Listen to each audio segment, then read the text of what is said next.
Major breaking news. We welcome you to the Ferris Network on television. Live pictures, Naples, Florida, where the boardwalk there is slowly getting destroyed. You can see the storm surge is now coming up over the pilings. Milton is, without question, one of the most dangerous storms we will have experienced in our lifetime. I certainly say that in my lifetime. Hurricane Katrina is up there, Hurricane Ian, and now Hurricane Milton. That 15 to 20-foot storm surge, that is the number to keep an eye on. Sustained winds, 120 miles an hour. And the storm just jogged north a little bit and is now coming in. The eye of the storm hitting right up here around Tampa Bay. That is a worst case scenario. Right now, about 40 miles off the coast, the center of the storm. That means the eye wall is just about in. The only silver lining here is how fast this storm is moving. 17 miles an hour does mean it moves quickly in terms of rainfall. But boy, is there a lot of destruction that this is bringing. We're going to talk about the dirty side of the storm, the clean side of the storm, and what that means in just a minute. We're going to take you to Clearwater, Florida, out here on the coast, just south of Tampa, 35 miles from Fort Myers. The city is experiencing some sort of insane winds. This is the storm surge forecast. We're going to try to show you Clearwater here in a minute. Storm surge is the issue everyone is talking about. 9 to 13 feet in Sarasota, 8 to 12 feet in Fort Myers. This area here and up into Tampa Bay is some of the lowest line areas. 9 to 13 feet of storm surge. That's well over the first story of a home. That wipes out entire homes. A 2-story building underwater and washed away. The power of that water moving in and moving out is what causes all the destruction. Right now, experts predict the storm will make landfall 9 o'clock tonight near Anna Maria Island. That's right in here about there. We're going to switch over to the radar. The dirty side of the storm. There's a dirty side and a clean side. That is the hurricane terminology as we work to put up some of the live pictures here. The storm is rotating counterclockwise. Everything in the northern hemisphere does that. This is the area where the water is whipped in and pushed in. That's what creates the storm surge. The winds are strongest right here on top of the eye wall. That's not what's going to cause the damage here, but all of the inlets, all of the areas in Tampa Bay, all the barrier islands, that's what the storm surge washes across and destroys. Milton's also spawning tornadoes, bringing tornadoes all through this band, this one large outer band, almost a mini hurricane. We've had about 100 tornado warnings in the past 12 hours. That's unheard of for Florida. It also means that areas inland of Florida are getting enormous damage right now. Brand new video out of Clewiston, Florida. That's about an hour outside of Fort Myers. This is where some of the tornadoes touched down earlier today. A small beach town was destroyed by this tornado. There are mandatory evacuation orders, although at this point, evacuation is not possible. If people are not out, you're in your home. You cannot be on the roads right now. 11 different Florida counties, and this was why. This was out of Fort Myers. You can see the tornado move through here. And the size of that funnel cloud is absolutely extraordinary when you think about the power of this tornado and then the water and the flooding that is going to come by behind it. The track right now is what everyone is keeping watch on. God, look at the size of this tornado. This is inland Florida, and you can see anything in the path of this tornado does not stand a chance. Back now to the radar track, because we want to talk about the wobbles. That is going to be a key part of this story and just how damaging this storm is. As the storm comes in, it was coming like this. It was supposed to hit somewhere south of Sarasota. It wobbled and went north.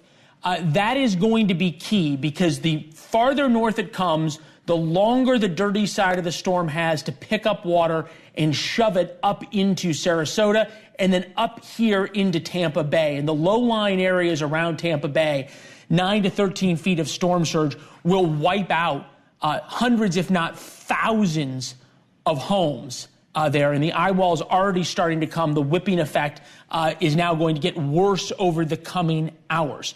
Certain cities have far more water in their bays than others. Tampa Bay is the one that would be the big one. So the difference in the landfall where we expected it here versus now farther north is what you might call terrible news. As we track the storm tonight, keeping a close eye on Donald Trump's event in Pennsylvania. Reading Pennsylvania, he has to think about, of course, the split screen of the storm coming ashore and him talking.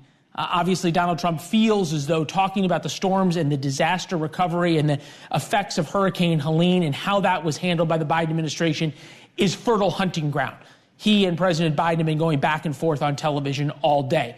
Team coverage of the storm throughout the hour. NewsNation reporters are all out across the western side of Florida, from Tampa to Sarasota. St. Petersburg will have live coverage there. Polk County Sheriff Grady Judd in just a minute. That county is expected to have some strong winds, flooding in the next couple of hours. We start tonight with NewsNation's Brian Enton live in Tampa, where that storm surge is starting to rise. Hi, Brian. Hey, Leland. Yeah, the eye is definitely getting closer now. You mentioned it. It's wobbled a bit. The storm was first forecasted to come closer to Tampa, then back south again, and now it's kind of between Sarasota and Tampa, where I am right now. The bands continue to come in. We're in a little lull right now where it'll just kind of feel like heavy rain, and then all of a sudden it'll get really, really windy, and the rain will pick up. But perhaps like the most unexpected thing about this storm is what you were saying about the tornadoes. 100 tornadoes warnings so far associated with Milton, many of them in those outer bands and even on the East Coast in places like Fort Lauderdale and Palm Beach County, with massive tornadoes that they don't ever see things like that over there.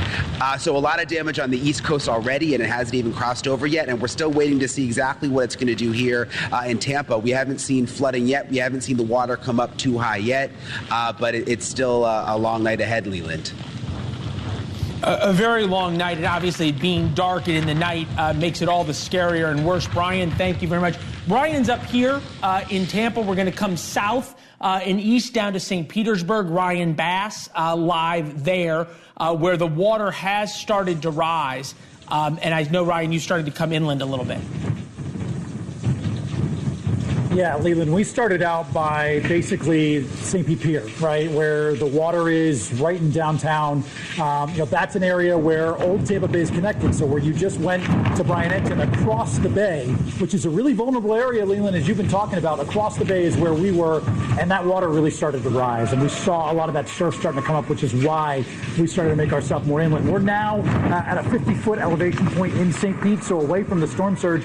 But you can really feel a lot of these winds, Leland, starting to pick up, and that has been a lot of the concern in terms of where this storm is going to fall. Obviously, worst case scenario with an eye wall coming near or close to Tampa Bay in terms of the old Tampa Bay. But with the winds here, we're starting to feel those gusts. Albert Whitted Airport, which is just downtown here in St. Petersburg, measured a gust at 66 miles per hour just about 45 minutes ago. So those gusts are picking up as those hurricane force winds start to get here, Leland. We're seeing more and more of that. The rain is falling and the surge is coming. And by the way, high tide, 6 a.m. So as this surge comes in, the water is going to continue to rise until tomorrow morning. Yeah, Ryan, so smart to point out that convergence of high tide and then also the storm surge. That is the worst case scenario. Ryan is, I believe, still with us. Ryan, can you still hear me?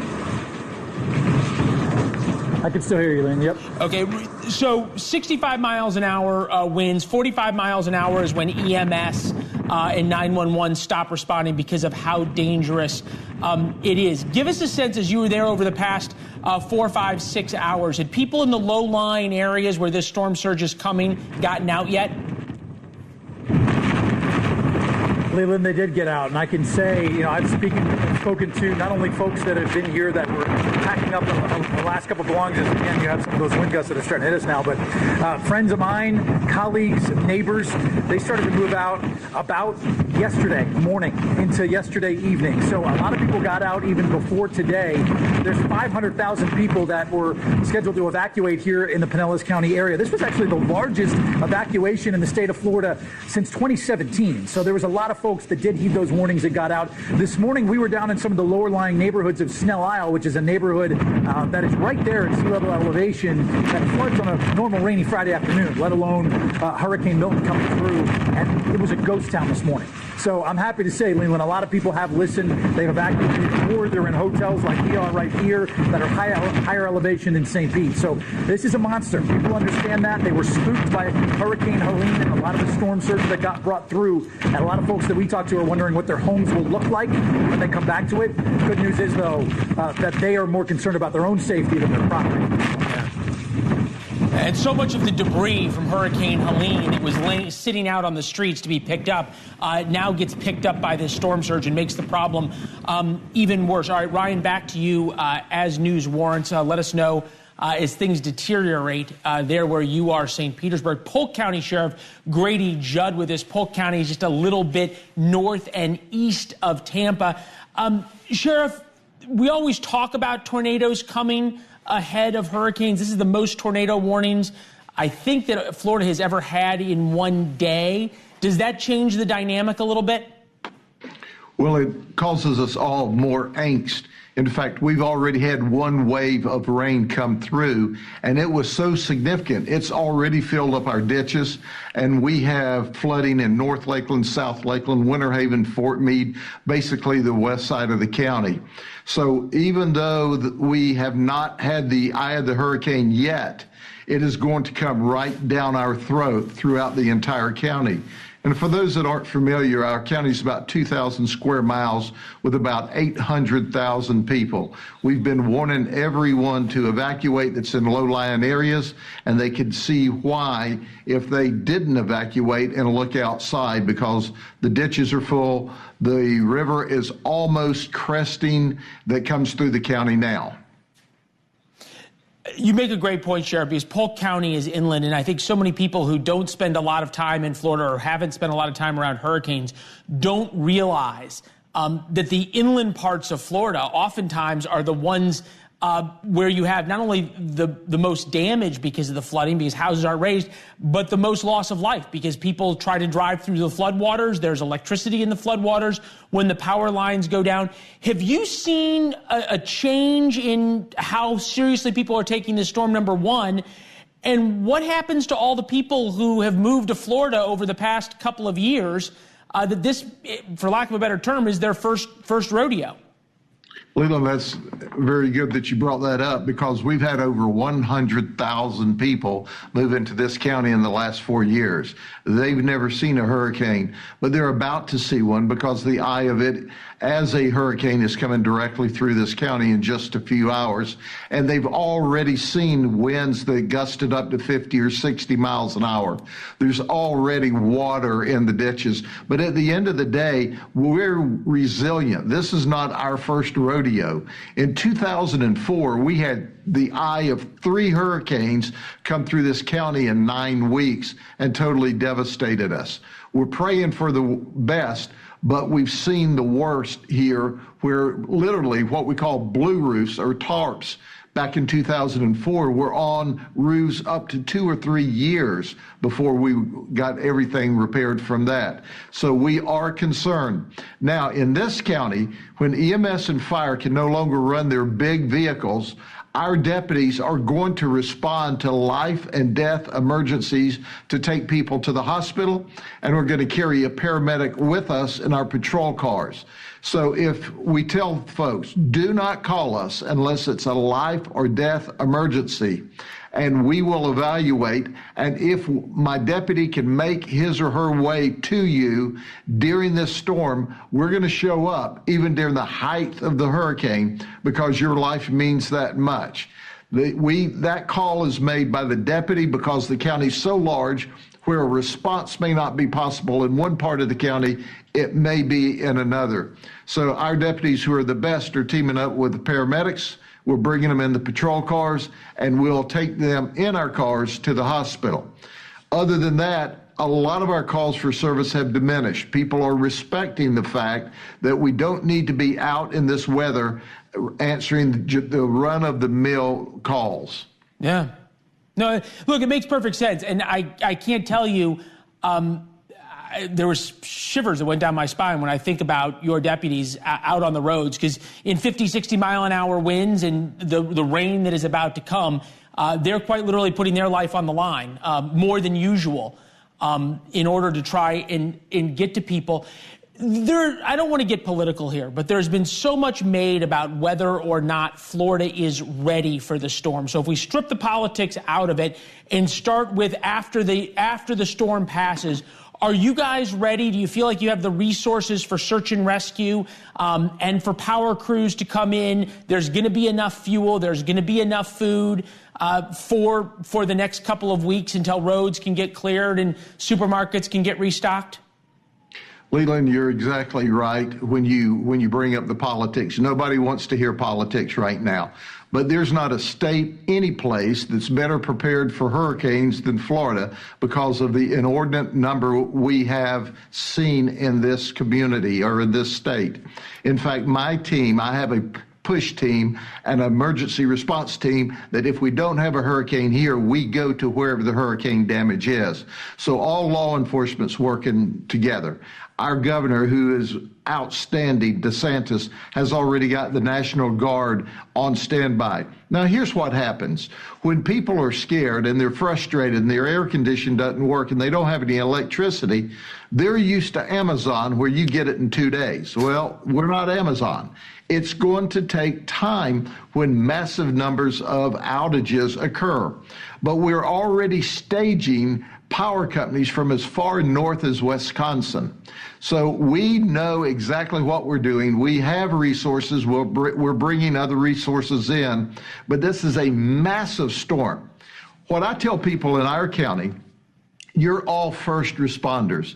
When the storm is over, if there's a tree down in your street, don't call us to remove the tree. Get with your neighbors, get a chainsaw, cut the tree out of the street. We start with the macro problems, the most serious, and we work down to the small problems. Yep.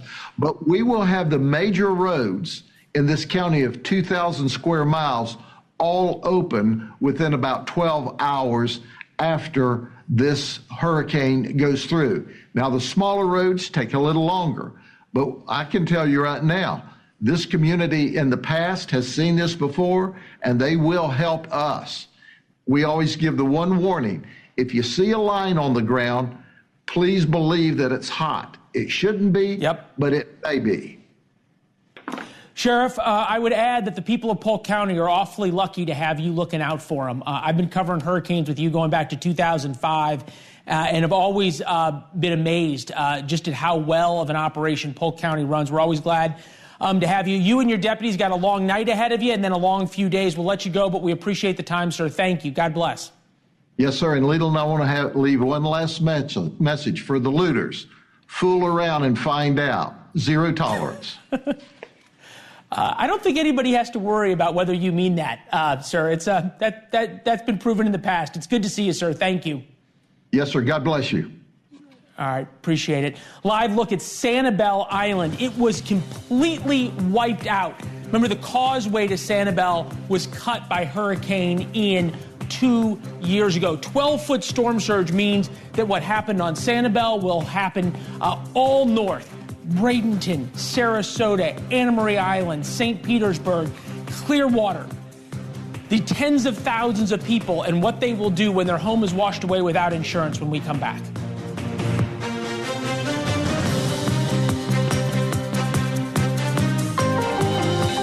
Welcome back. This is live pictures of Fort Myers Beach. It was wiped out during Hurricane Ian 2 years ago, and now you can see what has been rebuilt. It's blowing, and mercifully, this may be the end of the storm surge, or at least some of the storm surge going out in Fort Myers Beach, which would be a real blessing for them. Farther north, things are about to get an awful lot worse. We saw what 15 feet of water came up to about here in Fort Myers Beach did.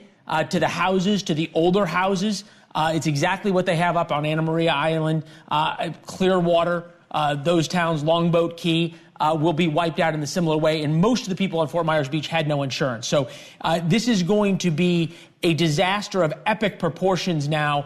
Just a couple of weeks before the presidential election. It has already been wildly politicized, both by President Biden, Kamala Harris, and by Donald Trump. We expect Donald Trump to come out and talk sometime in the next couple of minutes in Reading, Pennsylvania. Chris Cillizza is with us, journalist, senior advisor at the DGA Group. That's Stephen Miller awaiting Donald Trump. We'll put the pictures of the hurricane back so you can keep watching that. Cillizza's with us, senior advisor at the DGA Group.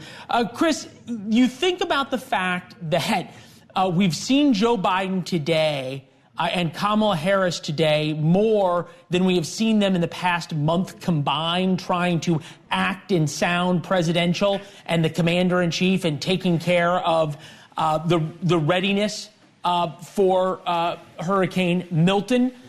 Is it fair to say that's sort of tacit admission that, at least in terms of optics, they screwed up Hurricane Helene? I mean, I always think, Leland, as a politician, whether you're a mayor, and any kind of elected official, certainly the governor and definitely the president of the United States, you're always better to be more visible than to be less visible. Now, I get the idea of you don't go into a disaster area because it uses up resources that can be better used in other places than sort of taking care of a presidential visit. But yes, in my mind, look, these are moments where the American public is actually paying attention to its elected officials. It doesn't, candidly, happen all that often, but in moments like this, we've seen it time and time and time again. This is a time of testing. And yes, Joe Biden or Kamala Harris's ability to fundamentally change much right now in Florida isn't high. But remember, the more federal funds you can dedicate, the more you can reassure people. I mean, it's sometimes it's as simple as that, to say, look, we know you're going through a tough time. We are going to be here for you, whatever you need. That's leadership. And I think that's why you have to be out there talking about it as much as you can. Well, talking about it, and I don't think we're going to see Joe Biden head to the beach this weekend. I'm just going out on a limb to his vacation house. I thought that would get a smile out of Cillizza. It almost did. Chris, stand by one second. I want to show our viewers something, because we had a live picture up of Fort Myers Beach, Florida, and the water was rising there. It's a ring camera. Actually, it's a friend of ours' homes that they sent. We're going to put that back up on the screen so people get a sense of how much the water is rising. That's the Margaritaville camera. We want to go to the ring camera that we had on just a minute ago.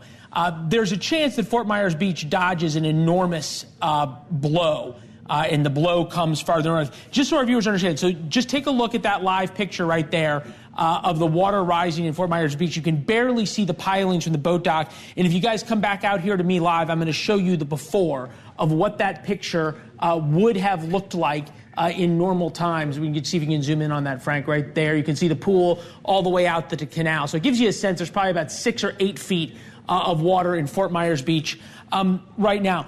Cillizza, to you, this whole concept of perception is reality. Kamala Harris and Joe Biden want to argue on the facts. Was specific amounts of money and from this pot diverted to migrants versus that pot for hurricane relief, on and on and on and on. How do you combat the feeling by a lot of Americans that the Hurricane Helene response was bungled? A week into it, there were still people waiting for their first air rescue and their first airdrop. It just defies, I think, what we all see and feel for them to go, hey, great job, Brownie, this was awesome. Yeah, well, thank you for making that reference to Michael Brown. I mean, I'm just going to repeat just one thing, Leland, because I think it's so important. When the American public is either in distress, in need, or paying attention, or all three, as in a situation in North Carolina or in Florida, that is when elected officials need to step up. Look, there's nothing that the Biden-Harris administration is going to be able to do. You can't jump in the Wayback Machine and go back a week ago and do something different. What they have to do now is, what are the issues? Well, how can they help solve them, right? In conjunction with the governor, in conjunction with local mayors, in conjunction with local elected officials, emergency personnel, et cetera. And then just do everything you can in Florida And I know that people will dismiss this and say, look, just being on TV or just holding a press conference, like, what difference does it make? I get it. It does not make the water rise less fast. No, it doesn't. But it makes people feel like you care about people like them. Absolutely. No, it matters a lot. It makes people feel like it. And look, there's critically important in politics. Yeah, but there's the commander-in-chief test and there's the comforter-in-chief test. And I think Americans are watching this, right? They're watching a disaster unfold as they are picking their next leader. I've covered a lot of hurricanes. I've not really seen this before. I've never seen this happen before so close to an election. We've got two big events coming up and in two here. swing states, Leland, by the way. Two potential swing states. We've got two big events. We've got definitely, not only and Florida. Yeah. No, look, it's a great point. And you think about the states, and now the question of where can these candidates go over the next 2 weeks, given the disaster and the devastation here versus the states that need help versus the states they need to be in politically. So, Liza, thank you very much. We're waiting two big events, a briefing by Ron DeSantis, an update on the storm, number one, and then number two, Donald Trump taking the stage where he is going to probably address the storm as well. Ron DeSantis has tried to stay out of the political fray when it comes to hurricane. He's gotten a lot of actually compliments from Joe Biden. Why that is when we come back.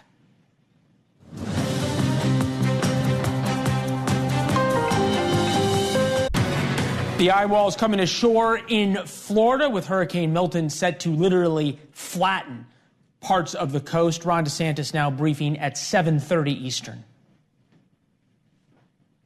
Maria Island in Manatee County.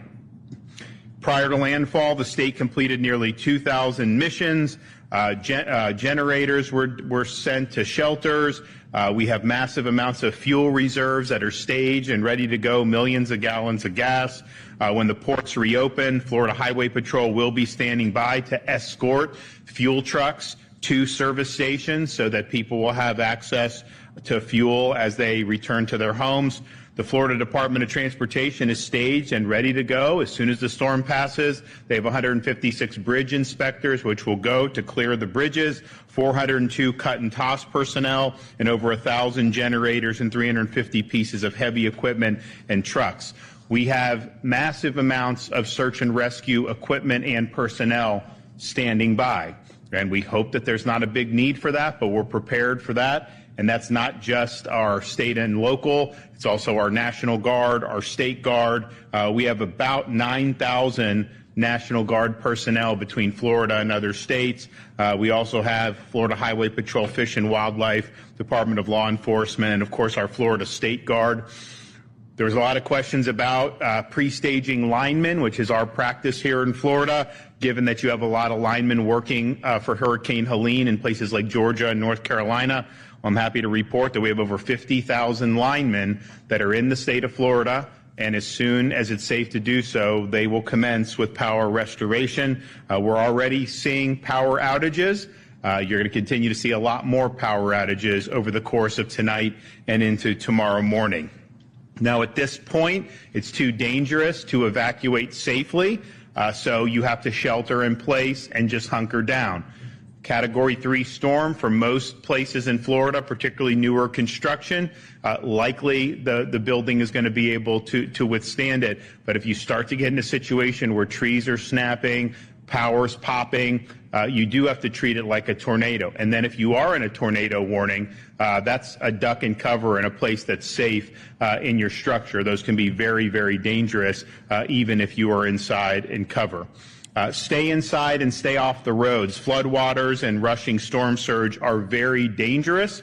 And I would say that's even more so in spite of everything the state did to help these local communities hit by Helene remove a lot of debris, and they did move a lot of debris over the last 72 hours.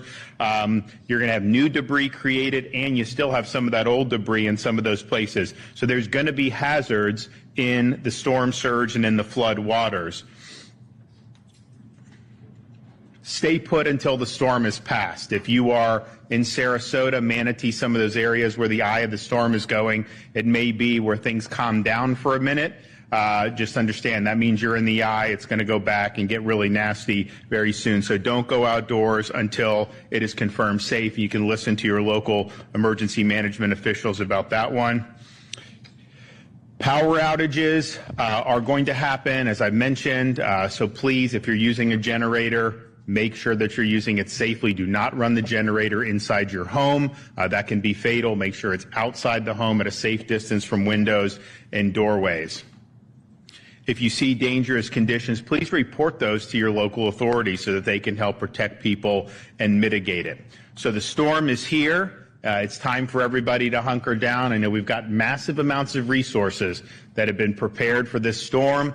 People are tired because of having to deal with Hurricane Helene, and yet all I've seen is people just dig deep inside and say, we're not going to be denied, we're going to get the job done. So I really appreciate everybody that's worked so hard on the heels of Helene to prepare for this storm and to be ready to go. And you will see that in action very shortly as this storm passes. Okay, Kevin Guthrie.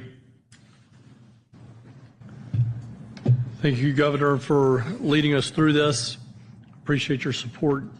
Conditions across the state continue to deteriorate as Hurricane Milton approaches landfall on Florida. All right, Ron DeSantis with an update. As you heard, it is now too dangerous to leave your house. Hunker down is the words, which certainly is what's happening for folks in St. Petersburg, Florida. National correspondent Ryan Bass there, just ahead of the eye wall coming ashore. Hi, Ryan.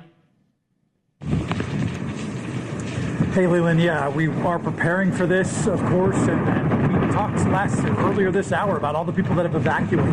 There are 500,000 people in Pinellas County, but up and down the coast. It's been a ghost town in a lot of the low-lying areas. And, Leland, I think the reason for that is what we just saw 2 weeks ago from Hurricane Helene. We are getting some really strong wind gusts from Hurricane Milton here, but look, Leland, I call this area home. I live here in downtown St. Petersburg. I know so many friends and colleagues and family members whose homes were ruined just a week and a half ago from Hurricane Helene.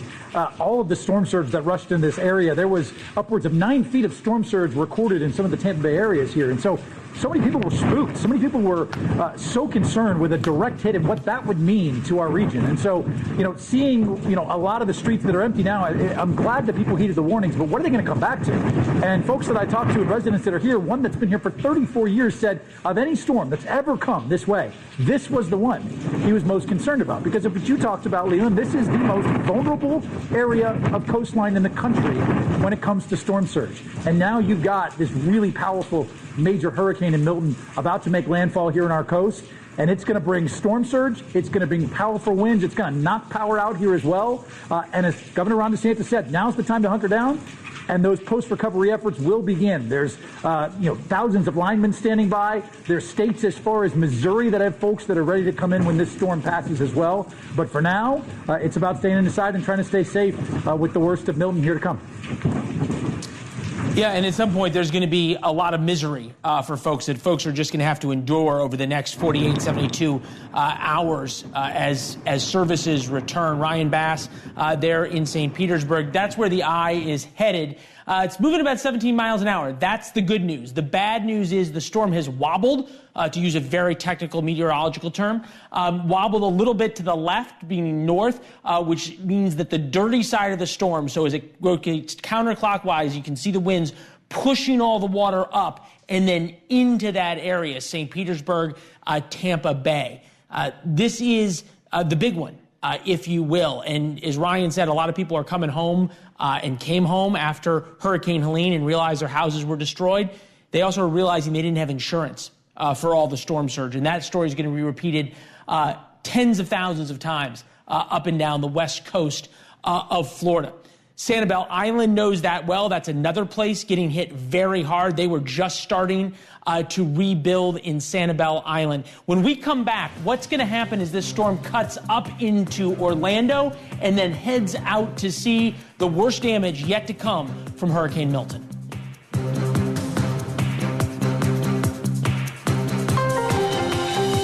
Farther north than expected, and that is bad news for Tampa, for St. Petersburg, Anna Maria Island, Clearwater, that area up here. Storm surge 12 to 20 feet in some places.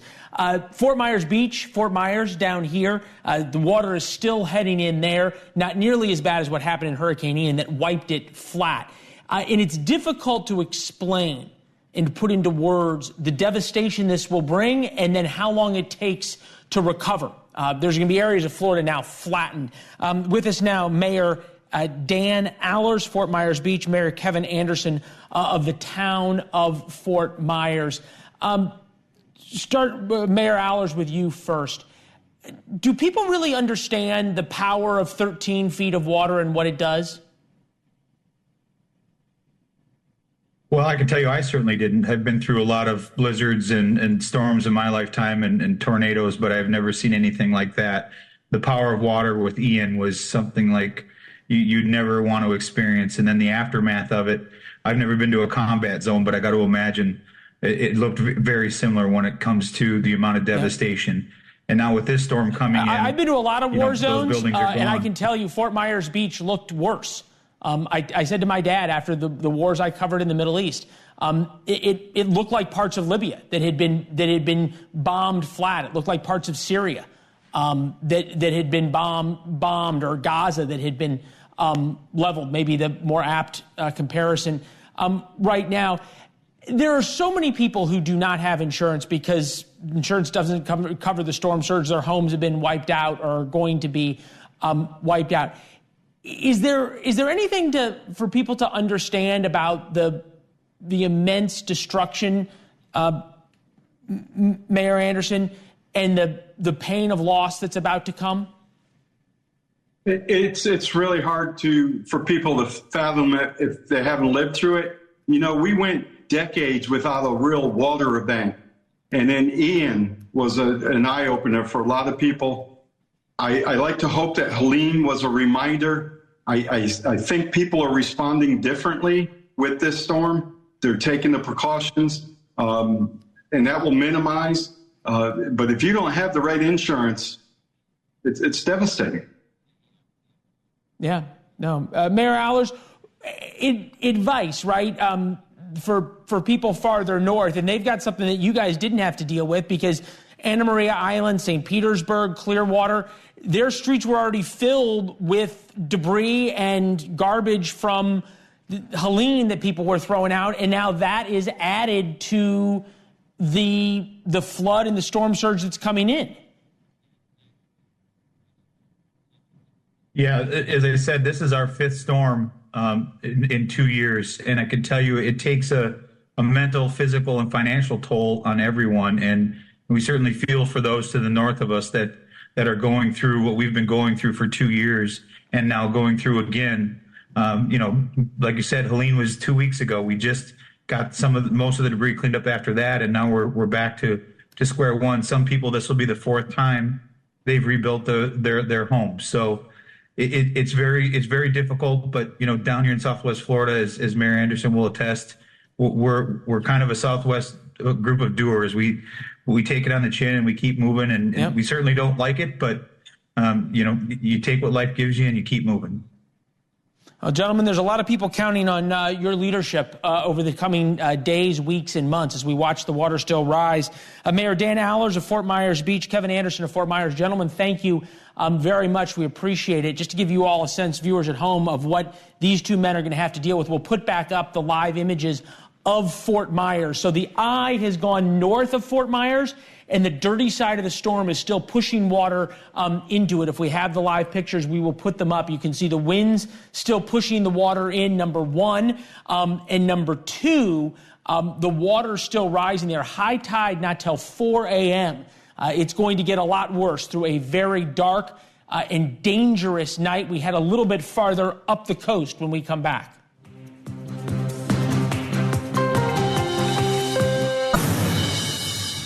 Back with live pictures where the water will continue to rise with high tide and the storm surge. We switch to the radar, showing you Fort Myers Beach because we're starting to lose cameras as the weather deteriorates up farther north in Tampa's area, and that's where the eye wall is coming ashore. I want to bring in the sheriff of Hillsborough County up near Tampa there, Chad Chronister. Sheriff, appreciate you being with us. Is this truly the worst case scenario? Absolutely. I can tell you in 33 years as a law enforcement officer, I've never seen the type of storm surge that we saw in Hurricane Helene, and this is going to be much worse. The flooding's already begun. We already have 46,000 people without power. Our shelters are almost at capacity at 15,000 people. Again, conditions are deteriorating extremely fast here. Sheriff, we heard from Ron DeSantis, who said the time has passed to evacuate. Now you have to hunker down. I am always struck in these storms, whether I'm out covering them in the field or here in the studio, that there are people who are going to call 911 over the coming hours and need help, and it's simply too dangerous for you guys to go out. And so far, we haven't gotten to that point, but that's a great point. Once it becomes too dangerous, listen, you gambled with your life and the life of your loved ones. I can't gamble with the lives of the 4,000 men and women and the additional troops that are already here, ready to respond post-storm to help lend a helping hand and get us back to that pathway of recovery and normalcy as fast as we can. All right, Sheriff. One thing that I think is always something that people who live through these storms understand, people who don't, that oftentimes the most damage, the most destruction is inland from where the hurricane comes ashore. The exception to that is the storm surge we're starting to see. This storm's moving about 15, 17 miles an hour. When does that mean you guys think you're going to be able to get out and get your first look and be able to start moving around? Yeah, we're seeing wind gusts of 47 miles an hour. When it gets a little lower, we'll go out there. We have no problem working at night. It's just too unsafe. Now, our patrol deputies are out there. We're still answering calls for service, but these recovery teams, the launch our airboats and our amphibious vehicles and our chainsaw teams to be able to open roadways with all the down trees. We're not there yet. You could bring up a great point. It's going to have to get a lot more calm out there when the storm passes, and then we'll start launching this next phase. Got it. Sheriff, thank you very much. We appreciate it. To you and your deputies, I always hate it when people said stay safe, but our thoughts and prayers are with you guys. It's a long night ahead and a long couple of weeks of recovery. Sheriff Chad Chronister of Hillsborough County. Sheriff, thank you very much. The storm continues to head north. Heading north was what we didn't want to have happen as it heads up towards Tampa, bringing 12 to 13 feet of storm surge. Chris Cuomo picks up our coverage from inside the storm.